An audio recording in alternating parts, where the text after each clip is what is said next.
because it's too good not to. Like, it can't be. Oh, mate. No, for sure. Hello and welcome back to the Villa Filler podcast. I'm here with Dan Wiseman, but you don't care about me. You don't care about Dan. You don't care about that. Aston Villa have just beaten Liverpool 7-2. Dan, I don't know what to say. Take it away from me, mate. Take it. Guys, it's been fun.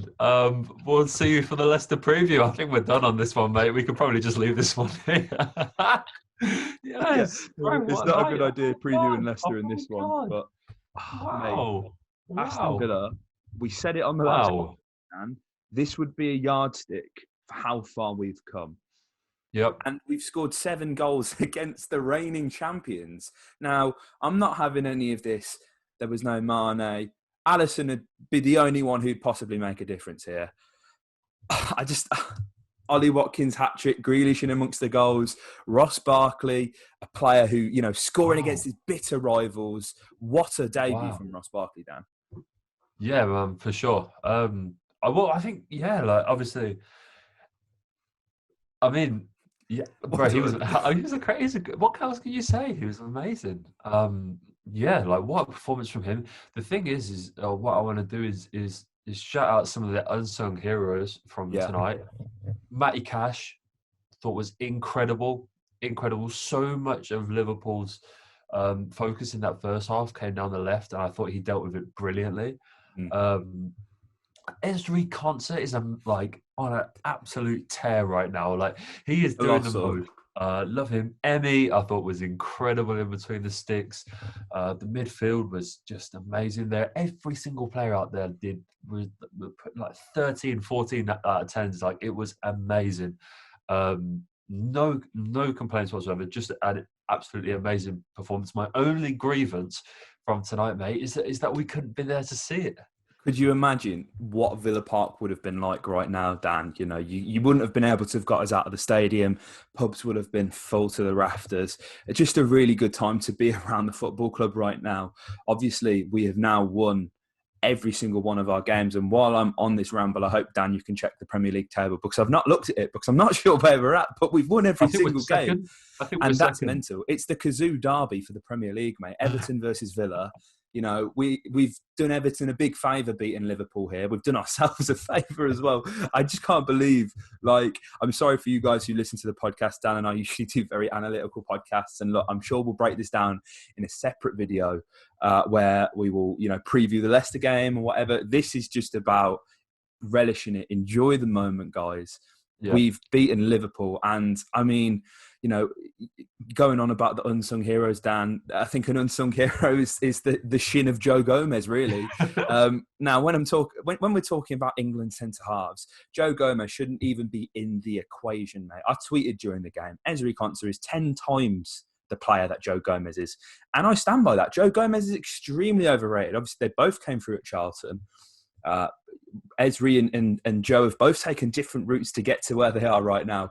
And if I'm honest, mate, Ezri will be bereaved that he's not in the England squad. All well and good Ty being there. His main man, his defensive partner, who is also English, isn't in that squad. Man, he's been so good. Yeah, man, he's been amazing. And was again tonight. Look, I mean, the 2 goals that we conceded, the first from Salah was just unfortunate. We actually, it's sort of Dougie that gets quite a little bit out of position, but I'm not going to get into all that, man. Like, it doesn't matter. No, absolutely. We put in this challenge. It falls to Salah. He bangs on in. The second one as well, but there's no shame in conceding 2 goals to Liverpool, and certainly not to Mo Salah. I have no complaints with that. But yeah, no, Ezri's just been immense for so long now, man, and he showed it again tonight. And I think, if you talk about the England squad, mate, there's so much of that. There's a lot of that squad which is sort of nailed down. Like, it's really hard to get into that attack. Like, no one's going to take that front 3 away from Sancho, Sterling, and Kane. That's pretty nailed down. But the defense has always been the question mark. There's room for some new faces in there for sure. I think Ezri has been playing well, man. And look, Jack's perhaps shown that sometimes it can take a little bit longer than is due, but it did with Tyrone. So, you never know. And if Ezri keeps playing that like he is, then I think he's certainly going to be in contention next time around, because he was amazing tonight. And man, Ross Barkley as well. I know we touched on him, but just so enjoyable to watch playing a Villa shirt. He was like, I mean, I know. He's hardly exactly a global superstar, but you watch him playing in Villa kit, and it's amazing to see. Like you can't believe you're watching him play for Villa. You've been so used to seeing him play in the England squads and for Chelsea, and just watching him do his thing. And great for him to score a goal on his debut. Man, just insane. I can't believe it, bro. I can't believe it.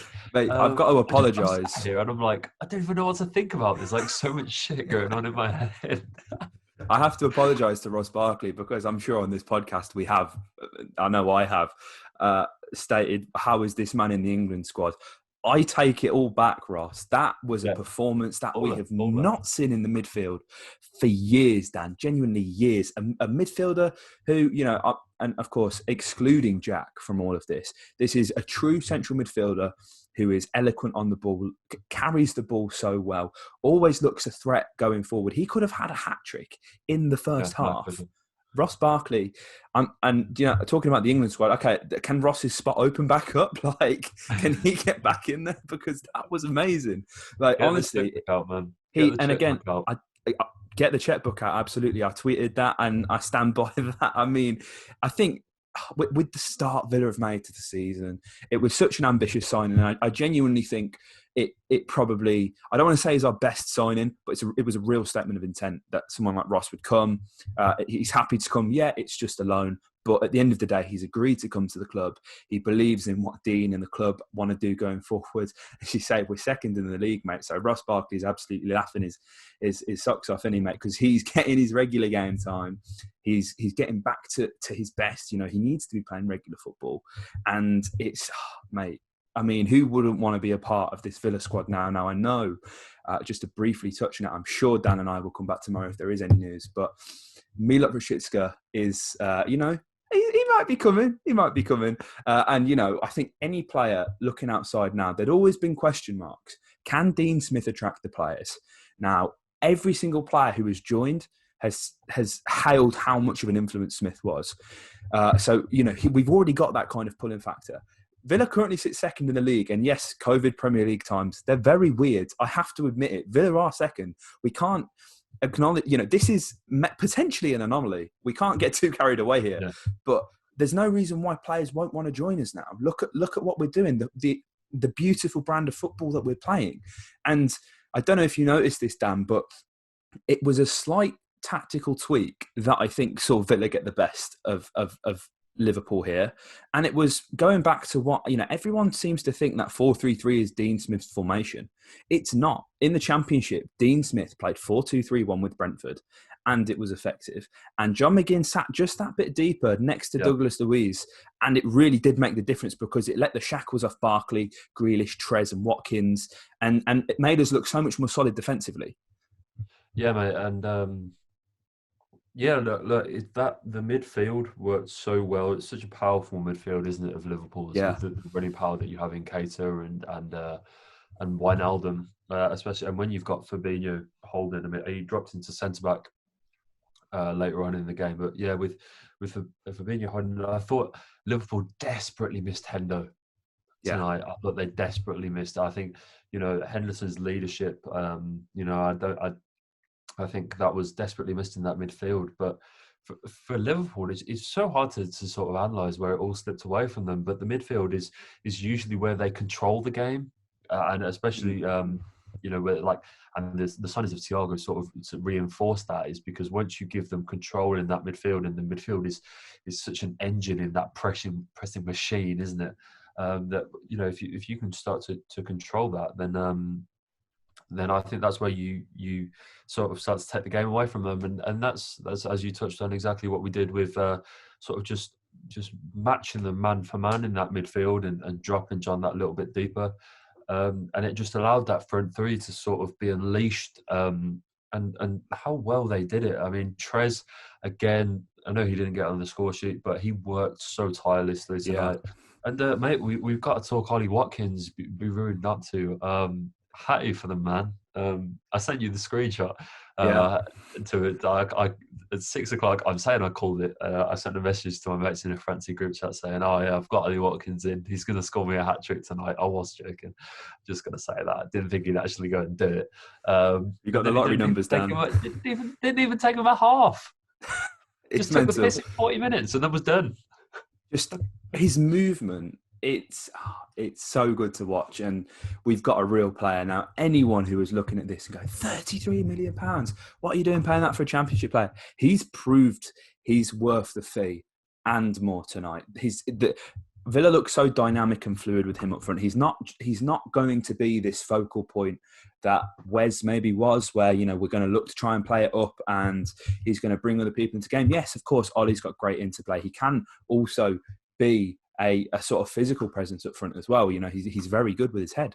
But this is a player who is going to be making runs just around the back of the defence and just dragging them all around. And he was so good. And there was even a time in the second half where I thought he was going for a Boise when Elmo teed him up. I thought, oh my God, what are we watching? This is so outrageous. But I mean, as well, another impressive game for Grealish. I don't think this man has many bad games, of course, but for Gareth Southgate watching, and I'm sure he'll have had a lot to have thought about tonight in terms of England players. What with the Spurs game earlier, how poor Manchester United were. You know, some players like Kane, others like that. But then, you know, he's got such an easy decision to make when it comes to Jack Grealish, mate. As well, John McGinn, shout out to John McGinn, ran that midfield. The legs were so important in the position he was playing, and mate, I'm lost for words. Villa, I've been giving it large to my mates who are Liverpool fans, and they ain't very happy. But mate, I don't care, because how often do Aston Villa get themselves in a situation where they're beating the Premier League reigning champions, and as well, it's so convincingly. Like it never ever looked in doubt. Like, I'm sure we were all sat there thinking, oh my God, Liverpool are going to come back. I had people texting me saying, listen, I know you're winning 4-1, but you know they're going to get 4 penalties in the second half. And it just didn't happen. And I mean, one thing as well that I noticed during the game, whether it be Liverpool just were so sloppy, which I think, yeah, of course they were, but Villa set traps so well to win possession back. And it wasn't like we necessarily had to, you know, use our physicality and really bully them. It was just about smart positional play. And so often Watkins, Barkley, Grealish, just stealing the ball, initiating a counter-attack. And it's I mean, when Dean Smith first came in a game against Swansea, that's all he spoke about in his post-match interview, was about setting traps for the opposition and taking opportunities like that. And we did it. And, you know, this is Smith ball in full fruition. Liverpool's heaviest defeat, I believe, in the Premier League. Yeah, they've never lost. They've never conceded 7 in the Premier League, which is crazy. And little old Aston Villa. And listen, Sky Sports, you know, maybe the main broadcaster of English football in the United Kingdom, but you've got to give Villa some credit here, guys. You know, some of the comments your guys were making, it was an absolute disgrace. Like, honestly, Villa are due a lot of credit. This time last year, we took Liverpool right to the wire. And, you know, I mean right to the wire at Villa Park in a game where we were probably lucky, but we matched them in terms of performance. And as always, you know, was the story of last season, Villa didn't get what they deserved. Tonight, you can't. That's an undisputable fact. Villa wiped the floor with Liverpool, Dan. Yeah, man. And what else? What more can you say? Yeah, amazing. I mean, it's the first time we've won our first 3 opening games of the season. And this is what I love about Villa. And I'm sure you'll notice this as well, mate, is even the stats which are in our favour still manage to make us really shite. Yeah. So here we are. So Villa have won their first opening 3 league games to a season. Brilliant. For the first time since 1962. And it's like, that's a brilliant. Hunted off by our own games, stats. but it also reminds you that, you know, for the best part of like 60, 70 years, we've been garbage most of the time. But not today. Just amazing, mate. The Premier League. Wow, what a season it's going to be, man. And, you know, there's who this season, and I think the sheer absurdity of it and the weirdness and not having any fans and like everything that's going on around it in the world, we're going to get a really, really weird season. I think absolutely. I think it's going to be really hard to call it. And look, I know we're only three games in for the Villa and 4 games in for most of the rest of the league. But there's I don't know who's going to win the league. Normally, after sort of 3-4 games, we've had cup games going on. And the season only finished, but sort of 2 months ago. You have a good idea by now of who you're going. I mean, by this time last year, it was obvious Liverpool was just going to steamroll everyone. This season, I have no idea. No. And if we have Leicester next. Which 2 weeks ago would have been a very intimidating fixture, but the way that West Ham rolled up to the King Power today and rolled them makes you think that we could possibly go and get a positive result there after the international break is through. And then before you know it, that could potentially be 4 wins, and then what an amazing position we're in for the rest of the season. I mean, how many games did we win last year? That's a good question, actually, Dan. How many did we win? I'm going to say 8. Let me just check that. While Dan is checking, we will. Yeah, we won 9 games last year. We go. We won 9 games, and we've already won a third of the total games that we won in the entirety of the last campaign. Suddenly, that loss on Thursday doesn't feel quite as bad. No, of course not. And, mate, and obviously we've got the international break coming. This win has come at the perfect time, like it has. It's also probably come at the worst time as well. Sorry to juxtapose myself there, but, with such momentum, you want to take that forward, especially with how poor Leicester were. But, we've got this time off. We've got a few players who are going to be away. Dean can really get into the lads, who... the ones mainly who featured in the Stoke defeat, which we're not going to talk about now because it's not relevant. But, he can get into them. He's got extra time with them on the pitch, on the training ground. He can, really reinforce what he, clearly didn't at Villa Park the other night, which is really important and can't be understated. And, I mean, Dan, I'm sure we could literally just giddily go on like this for hours and hours. But, I think, Villa fans, you just got to enjoy your night. I think we'll leave the podcast here. We're going to be back with some more transfers, hopefully, all going well tomorrow, and with some more podcasts in the future on, previewing Leicester. I think we're going to do who's won the transfer market kind of Premier League signing, go through all the teams, see who's had the best window, who the best player is. So keep an eye out for that, guys. And just enjoy yourself, guys. I'm not even going to ask you to subscribe because you do you. I mean, what a night, what a night. Doesn't matter tonight. Doesn't matter. Tonight, we don't care. It's been a bit of an unusual podcast from us, but it's not very often that, Villa win this emphatically and Dan and I can just, explode emotionally over Zoom. If you guys enjoyed, do whatever it is you got to do, and up the Villa. Jest is essential. The fulfilling this got potential. It's the main man, a hero. He's the main leader of the gang. Chester. Chester. Chester. He's the main leader of the gang now.